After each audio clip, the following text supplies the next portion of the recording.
Votre invité à présent dans la grande interview en direct sur Boursorama, c'est Héloïse Boll.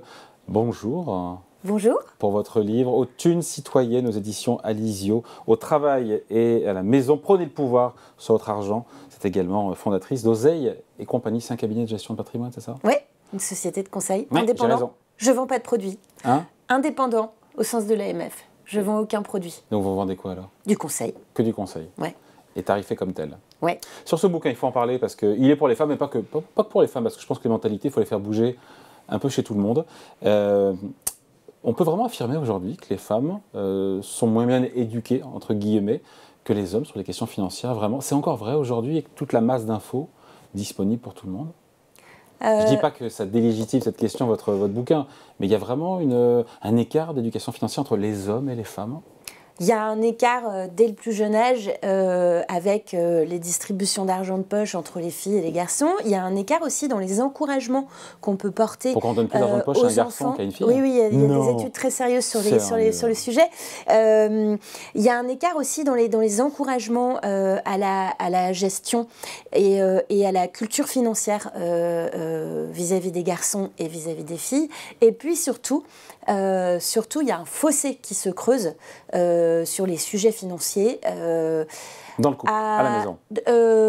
Dans le couple, mais pas exclusivement dans le couple. Vous avez des études assez éclairantes et récentes qui montrent qu'en termes de culture financière, il y a un gouffre et une espèce de trou noir chez les femmes entre 35 et 50 ans, période pendant laquelle, en général, elles sont beaucoup plus nombreuses à dire « je n'ai pas de connaissances et de culture financière et je n'ai même pas une connaissance très fine de ma propre situation ». Bon, et ça vient aussi du fait, ça s'explique possiblement aussi, du fait que les femmes n'ont pas la main, selon vous, peut-être des études là-dessus aussi, sur la caisse, à la maison, parce que souvent c'est l'homme qui gère, les finances. Et pour vous, il faut que les femmes prennent le pouvoir sur leur argent à la maison.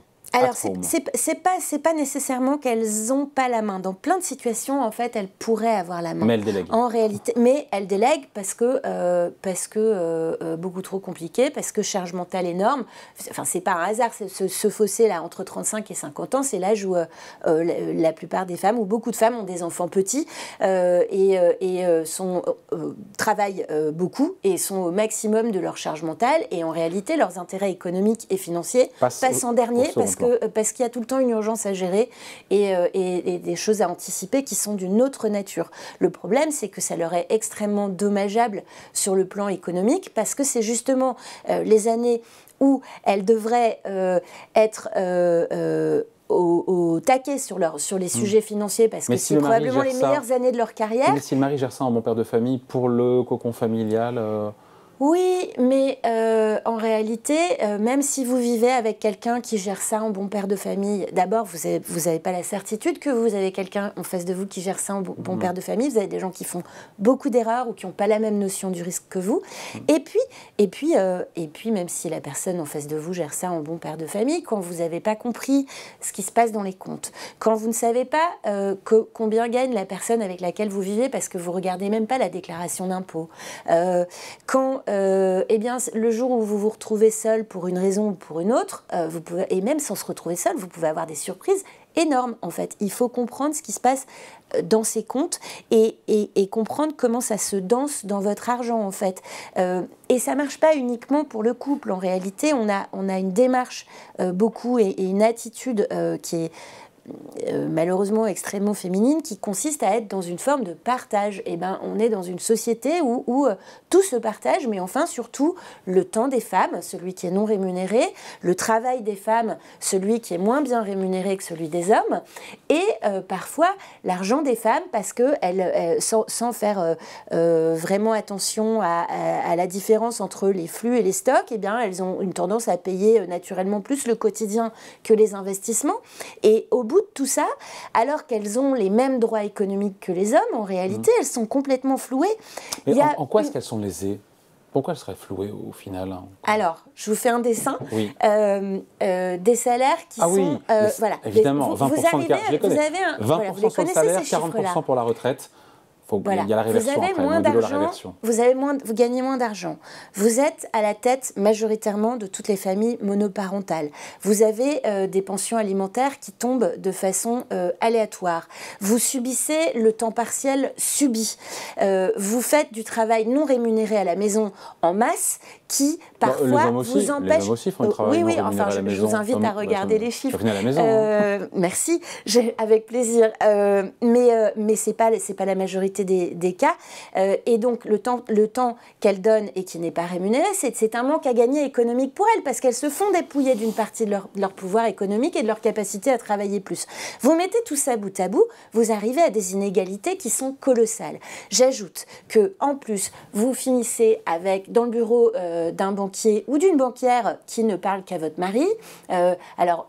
Tout ça est un peu caricatural, mais ces situations, toutes les femmes les vivent régulièrement et vous vous retrouvez, et si en plus vous ne vous en occupez pas, et ben vous vous retrouvez dans un déséquilibre financier qui est criant et qui est manifeste et qui est documenté. C'est un sujet tabou, l'argent, pour les femmes, plus que ça ne l'est pour les hommes. C'est encore le cas aujourd'hui? Je pense que c'est assez tabou, mais il faut arrêter de dire que c'est exclusivement tabou. Les femmes ne sont pas que responsables. En fait, ce ne sont pas les seules responsables de cette situation-là. C'était pas le sens de ma question. Mais la situation, elle est le fait de toute une société qui s'imagine que tout fonctionne et que tout peut être partagé, que tout va bien se passer et qui ne se rend pas compte et qui est un peu dans un phénomène de déni sur les difficultés économiques des femmes. Donc notre propos avec Insaf El Hassiny, avec qui j'ai écrit je dois dire Insaf El Hassiny, je ne l'ai pas dit, vous avez raison. C'est écrit à 80. La fondatrice de Ma Juste Valeur, qui est une grande experte de la négociation salariale, notre propos, c'est de dire vos droits économiques, vous les avez. Voilà. Ils sont écrits, pourtant, dans cette société, personne ne les défend. Donc vous êtes dans une société où vous gagnez 2 fois moins, on défend 2 fois moins vos intérêts, parce que ça aussi c'est avéré. La justice, les professionnels du droit et du chiffre ont parfois des biais qui se font beaucoup en défaveur des femmes. Et bien dans cette société où on défend moins bien vos intérêts et où vous gagnez moins d'argent, il faut être beaucoup plus vigilante parce que si vous ne défendez pas vos droits économiques vous-même, personne ne va le faire à votre place. Donc en fait... Alors comment on reprend le contrôle sur ses finances et pour avoir sa liberté financière? Les femmes n'ont pas de liberté financière, vous lire ou pas? Théoriquement, elles ont une liberté financière. Maintenant, quand vous regardez les chiffres, encore une fois, eh bien, vous voyez le nombre de femmes qui sont coincées dans un job ou dans une histoire d'amour parce qu'il n'y a pas tellement le choix d'aller ailleurs, parce que économiquement, c'est très compliqué. La liberté et l'autonomie, ça commence par là. Ça commence par le fait de pouvoir dire stop. Alors, la première chose, c'est d'oser réclamer. La deuxième chose, c'est de comprendre ce qui se passe, c'est d'investir, si on peut pas toujours, et c'est d'arrêter de se dire que les sujets financiers sont des sujets compliqués. Les gens qui vous expliquent que les sujets financiers sont compliqués sont des gens malhonnêtes. C'est pas une science de sorcier, la finance, vous le savez aussi bien que moi. Il faut pas être bac+12 en finance pour gérer un portefeuille, il faut pas être bac+12 en finance pour investir son argent, pour comprendre comment on fait un budget et comment on fait un fonds d'urgence. Bon. Et donc pour reprendre le contrôle de ses finances, donc dans les conseils, au-delà de ce qu'on a dit là, qu'est-ce qu'on peut dire encore une fois? Mais c'est des conseils de bon sens, quelque part aussi. Bien sûr, ce sont des conseils de bon sens, mais la finance, c'est essentiellement du bon sens. Ouais. Oser demander une augmentation, c'est féminin, vraiment, de ne pas oser demander... Alors c'est plus féminin, et pourtant... Vous avez aussi des études qui vous montrent que pour la même proportion d'hommes et de femmes qui vont demander une augmentation, eh bien les hommes vont l'obtenir plus souvent. Et là encore, on a un problème de société. Donc en réalité, malheureusement, il faut qu'on soit beaucoup plus revendicatrice, puisque manifestement, il y a pas mal de situations dans lesquelles on n'est pas entendu. Ouais. Vous parlez aussi de violence économique. Ah oui, les violences économiques. C'est quoi ça, les violences économiques? Alors, dans un couple, les violences économiques, c'est souvent le début des violences tout court. parfois ça s'arrête aux violences économiques. Je vais vous donner plein d'exemples. Vous vivez avec quelqu'un qui vous dit « Oh, c'est pas la peine que tu travailles » ou qui vous dit « Oh, c'est pas la peine que tu prennes ce job, c'est trop loin » et qui petit à petit va instaurer une forme de contrôle parce que lui, pendant ce temps-là, sa carrière va progresser et donc vous installez dans quelque chose où vous êtes dépendante dans la dépendance, économiquement. C'est la dépendance économique. Vous avez d'autres Plus situations. dépendance économique que violence économique, non? Alors ça dépend, là vous instaurez une situation de dépendance, ouais. Mais ça laisse prise à plus de violence, à plus de contrôle de vos dépenses, de ce que vous faites de vos journées, écoute tu gagnes moins, tu peux bien participer un peu plus aux tâches ménagères, etc. etc. Et puis, ça me paraît d'un autre temps, je pense qu'il vous manque quelques informations sur le sujet. Malheureusement, c'est extrêmement fréquent. Et puis, vous avez une autre forme de violence qui consiste purement et simplement à faire du racket. C'est une question générationnelle. J'ai le sentiment que dans cette nouvelle génération, je me trompe peut-être, hein, mais... Non. En fait, le terme de violence économique, il est employé depuis assez récemment, mais c'est un phénomène qui existe depuis des millénaires, en réalité. Non. Et je pense que si vous creusez et que vous cherchez autour de vous, vous allez vous dire « Ah tiens, oui, ça, cette situation, des situations que vous avez rencontrées tous les jours autour de vous, vous allez voir qu'il y a des violences économiques, tout milieu confondu. » Bon, dans les conseils, j'ai bien aimé celui-là, stop au syndrome de l'imposteur. C'est vraiment, c'est un sujet ça, hein, parce que c'est pas la première fois que je l'entends ça. Non, c'est vrai. Il y a des femmes qui donnent des conseils aux autres femmes en disant arrêtez ça, vous n'êtes pas des impostrices. Arrêtez de considérer que votre travail vaut moins cher, d'accepter qu'on définisse à votre place le montant de votre rémunération, de laisser les autres décider à votre place et arrêtez de vous dire que vous ne pouvez pas gérer votre argent. C'est pas vrai. Et en termes de conseils plus précis, en termes d'investissement, encore une fois, dans sa gestion de patrimoine, même si on pense au couple, qu'est-ce que la femme doit savoir en termes d'investissement, de préparation à la retraite? La première chose qu'elle doit savoir, c'est faire la différence entre les flux et les stocks. Est-ce que j'investis dans les courses quotidiennes et les ceintures de judo, ou est-ce que je finance plutôt l'appartement? Ça, c'est un exemple qu'on entend à longueur de temps. Mais en général, malheureusement, c'est à 50-50, ça. Non, pas en général. Non. Il y a beaucoup de situations dans lesquelles ça ne se passe pas à 50-50 et où on est encore dans des schémas qui sont... ancestraux, alors même que souvent il n'y a plus le mariage en communauté pour protéger celle qui paye les courses et les ceintures de judo et pour qu'elle récupère la moitié de l'épargne. En général, qu'est-ce qui se passe? C'est à hauteur des revenus de chacun, c'est ça?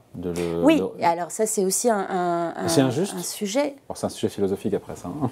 C'est injuste de faire à hauteur des revenus de chacun? Ouais. C'est le Code civil qui dit ça. Ah, c'est le Code civil? Ouais. D'accord. Donc, après, philosophiquement, vous en pensez ce que vous voulez, mais moi, je trouve que c'est plutôt très équitable d'équilibrer les dépenses en fonction des revenus de chacun.